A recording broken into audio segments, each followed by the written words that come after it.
My name is Sharon, and by profession, I am an architect. However, on this significant day, I found myself taking on the role of a bride, eagerly making my way down the aisle. I had put my heart and soul into organizing every aspect of our wedding, from the choice of flowers to the playlist that would provide our soundtrack for the evening. I envisioned our special day as if it were lifted from the pages of a romance novel, a testament to the power of love. Standing at the altar was Peter, my soon-to-be husband who works as an engineer. His approach to life is pragmatic and direct, perfectly balancing my creative instincts. I always felt that we were a great match, enhancing each other's strengths. The excitement of beginning a new chapter with him filled me with joy. However, as our gazes met, I couldn't help but notice a distant, burdened look in his eyes. I attributed it to wedding day jitters. Little did I know, I was mistaken. As I walked closer, I overheard Peter's mother, Julie, whispering to someone next to her. Her scrutinizing look made me uneasy, but she managed a strained smile and told me I looked beautiful, though her eyes told a different story. The ceremony moved forward, and when it was time for Peter to speak his vows, there was a heart-stopping pause before he managed to say, "I do." His voice lacked the warmth I had come to associate with his affection for me. During the ring exchange, Julie made it a point to take a photo, loudly stating the importance of capturing the moment. Her words, though seemingly innocent, felt more like a veiled warning than a celebration of our commitment. At the reception, Julie found me mingling with some college friends and commented on my wedding dress with a thinly veiled critique, praising its beauty yet highlighting its non-traditional nature. I responded with a light-hearted remark about celebrating love in our unique way. Before the conversation could go further, Peter stepped in, asking his mother to give us space. For a moment, I thought he was defending our choices, but his comment hinted at resignation rather than support. His words felt out of place on a day that was meant to be filled with nothing but happiness. I scanned the crowd, hoping to lock eyes with someone who might confirm that what I was experiencing was just typical wedding day chaos. Yet deep inside, I knew better. There was a palpable tension, an undeniable sense that something fundamental was amiss, and the red flags were too prominent to overlook any longer. As Peter and I stepped onto the dance floor for our first dance, the distance between us was more than just physical. Our movements were in sync, but emotionally, we were worlds apart. The song, intended as a celebration of our union, felt more like a cruel joke. When the music faded, Peter's attempt at reassurance only emphasized the void between us. "So, Mrs. Sharon, ready for forever?"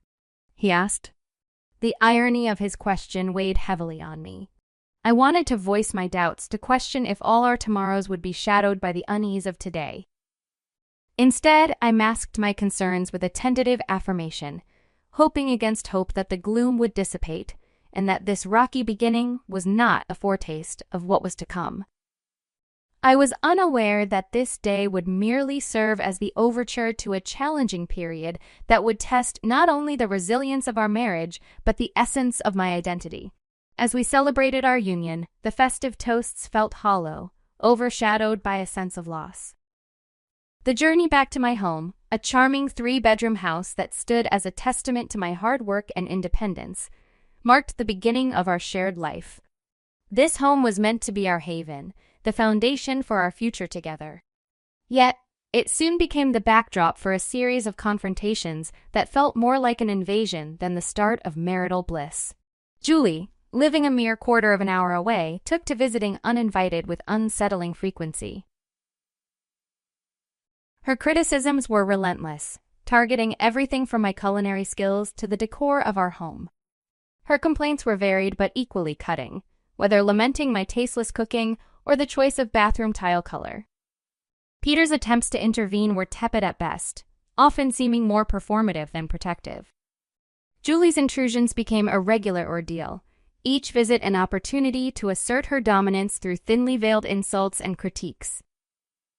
However, the real turning point came one afternoon when she arrived with suitcases in tow, her declaration of intent clear and her sense of entitlement palpable. This was not just another visit.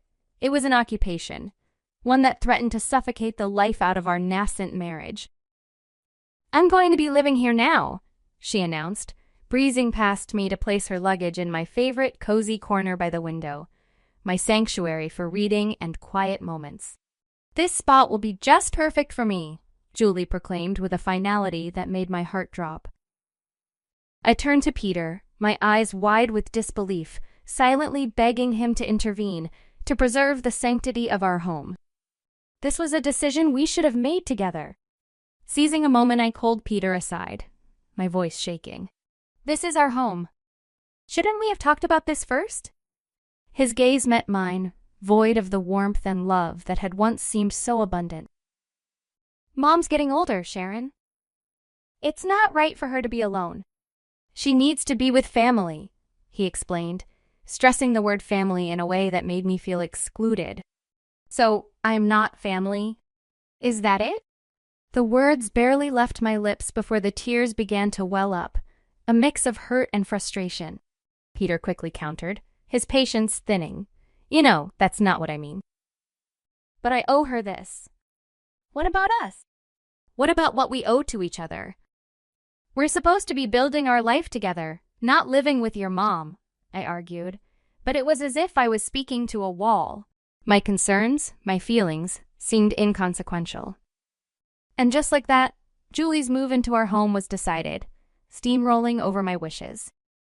With Julie's arrival, the dynamic of our home shifted drastically. Every corner of the house, once filled with our shared dreams and plans, now felt weighed down by tension and conflict. My once peaceful reading nook was overtaken by her belongings.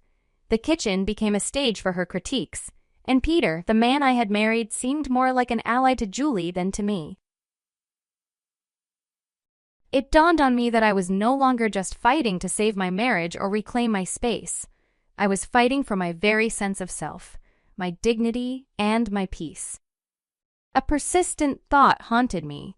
How had things come to this point, where my desires, my space, and my voice were secondary to Julie's preferences? The transformation was stark. My beloved nook was now a monument to Julie's intrusion, the kitchen a battleground for her relentless criticism, and my husband had become a stranger, aligning himself with what felt like the opposition. And this was only the beginning. Life, already challenging, became an unbearable nightmare as the atmosphere in our home grew increasingly oppressive, symbolizing the shrinking of my own space and voice. To add to the mounting pressure, a discovery brought everything into sharper focus: the unmistakable presence of 2 blue lines on a pregnancy test, signaling a new life amidst the turmoil. This revelation intensified the situation, making the already dense atmosphere in the house almost suffocating, as I grappled with the realization that the stakes were now even higher. Clutching the pregnancy test, my hands shook with a mixture of anticipation and dread. I had always dreamt that discovering I was pregnant would be one of the happiest moments of my life, a time filled with excitement and celebration. However, standing alone in the bathroom, tears welling up in my eyes as I faced my reflection, I realized this milestone felt more like a heavy burden. When I shared the news with Peter, his reaction was disappointingly tepid. "Well, that's something," he muttered, quickly diverting the conversation to a renovation idea his mother had proposed. It became clear that Julie saw my pregnancy not just as news, but as her new project.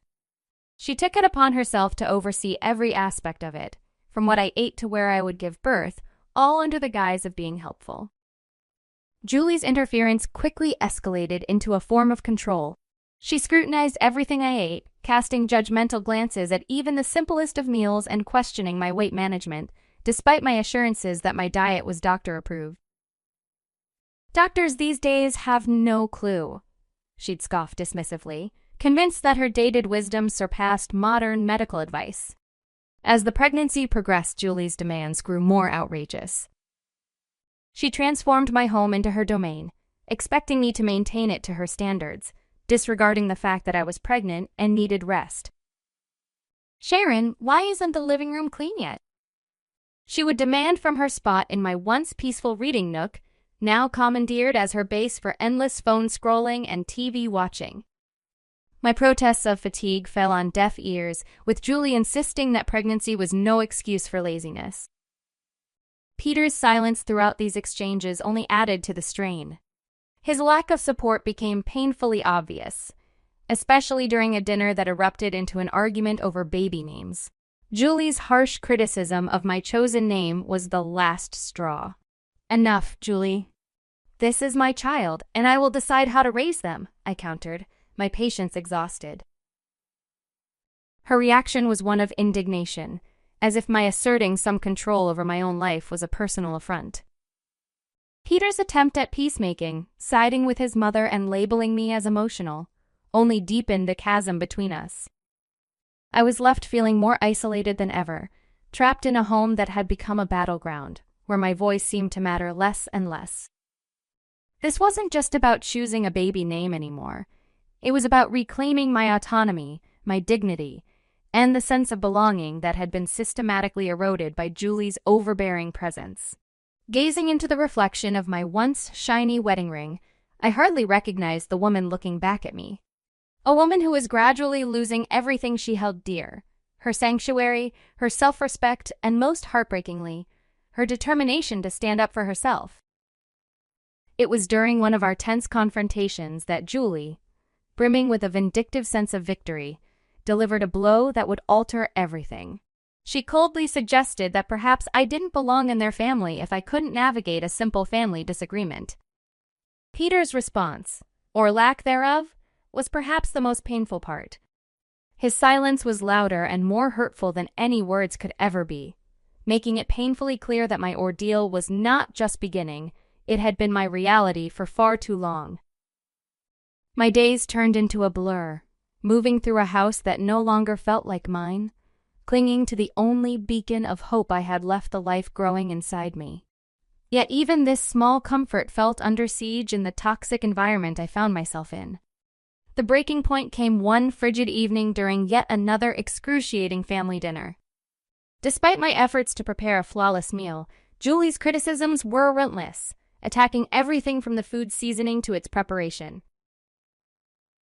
Her words felt like physical blows, each comment a strike against my already wavering confidence.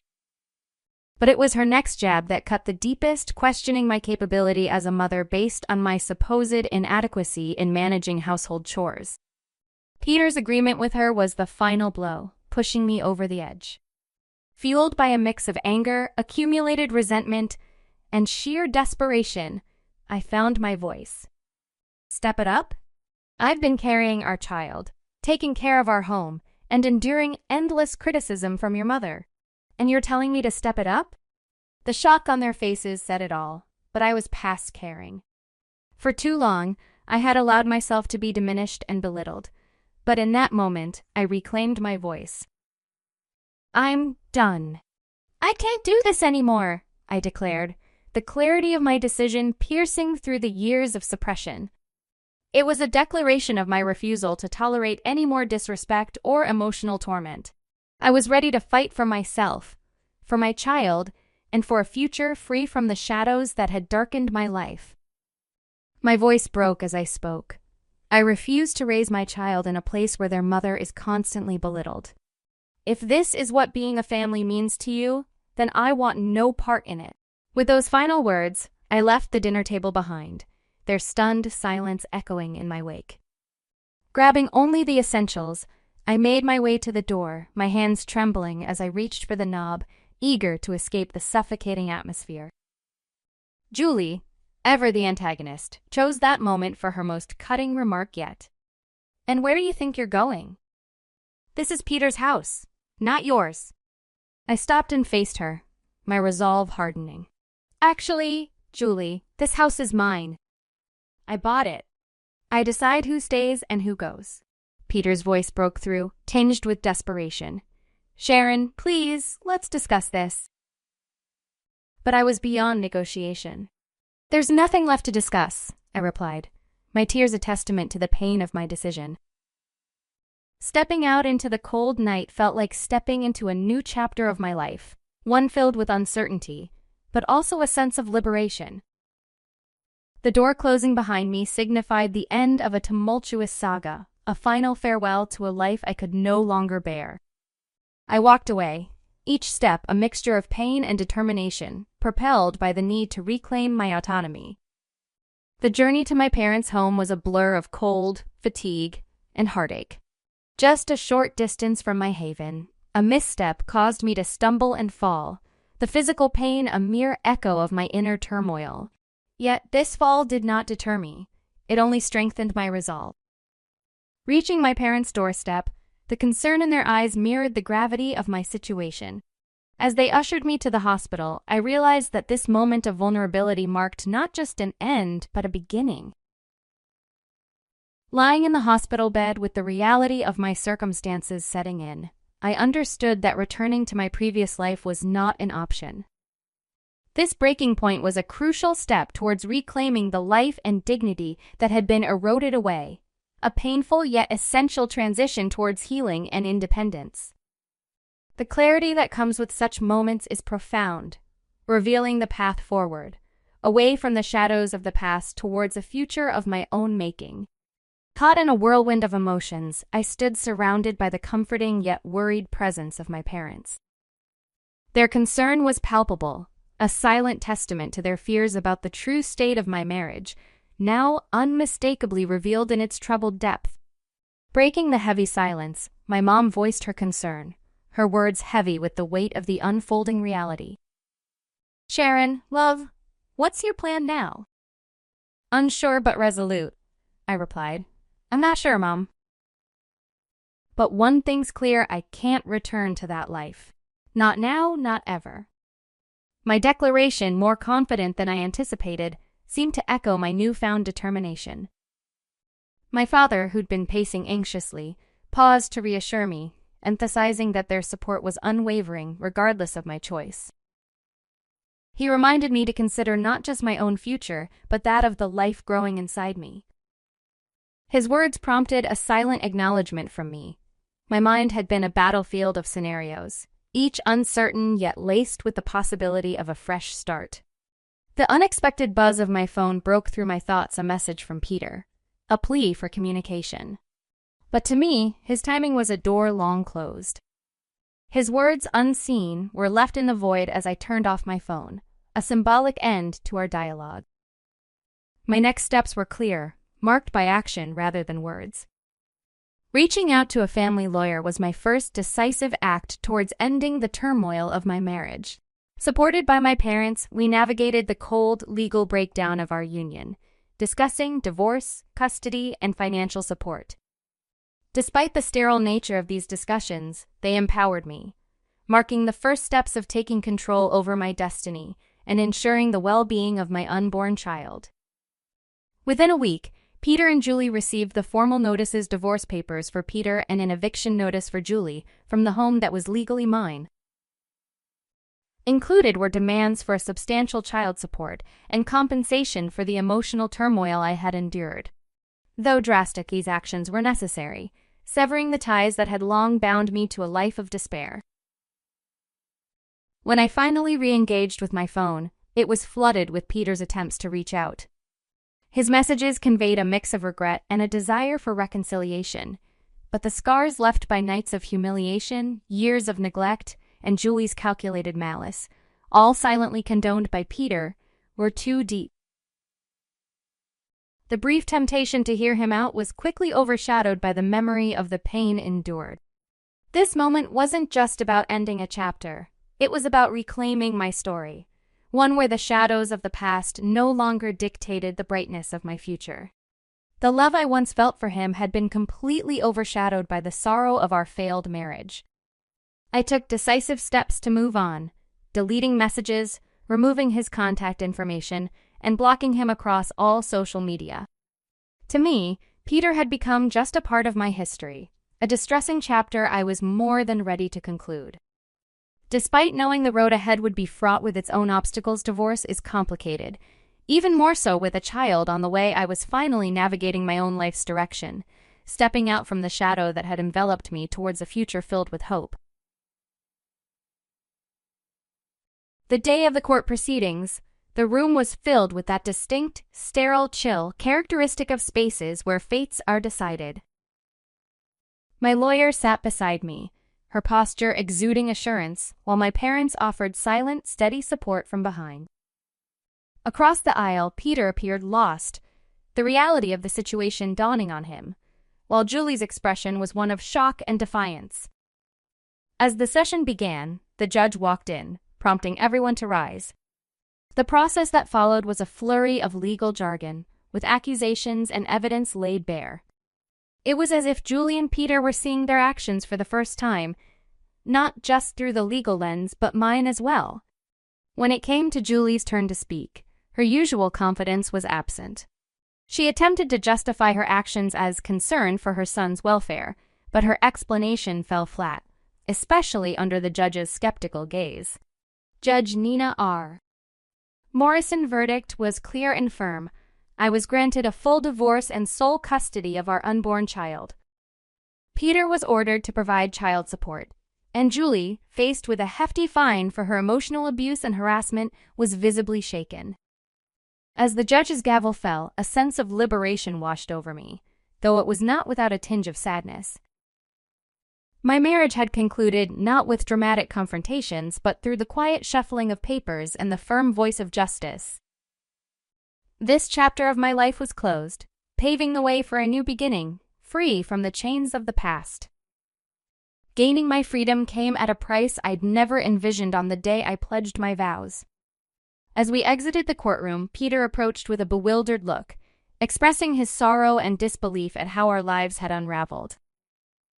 Looking into his eyes, I no longer saw my future, but rather a profound emptiness where love once resided. I never imagined this would be our end, Peter. But apologies can't undo what's been done, I told him, decisively turning away to leave the past behind. Julie sought my gaze, possibly hoping for a sign of forgiveness or recognition, but I couldn't afford her that closure. She had taken too much from me, and I refused to let her see how deeply she had affected my life. Stepping outside, the world seemed to embrace me anew, with the sun shining brighter and colors more vivid. It felt like I was viewing life with a fresh perspective, one not dimmed by the shadows of turmoil. My mother's embrace and words of pride brought tears to my eyes. "You're truly free now, Sharon," she said, her emotion evident. "I couldn't have faced this without you and Dad," I responded, feeling an immense gratitude for their unwavering support. That evening, in the solitude of my home now solely mine, I felt a deep tranquility. Alone, yet far from lonely, for the first time in a long stretch, I was free to live by my own standards. The path ahead as a single mother seemed daunting, yet as I felt my unborn child's subtle movements, confidence washed over me. We would manage, I was sure of it. The ordeal I had endured led me to this moment of self-discovery. While it left scars, they marked a tale of resilience, not defeat. Facing the future, I was not just compelled by circumstance, but driven by choice. This distinction filled me with a profound sense of empowerment. Ready for what lay ahead, not out of necessity, but from a place of deliberate decision, I knew this was the start of a meaningful new chapter.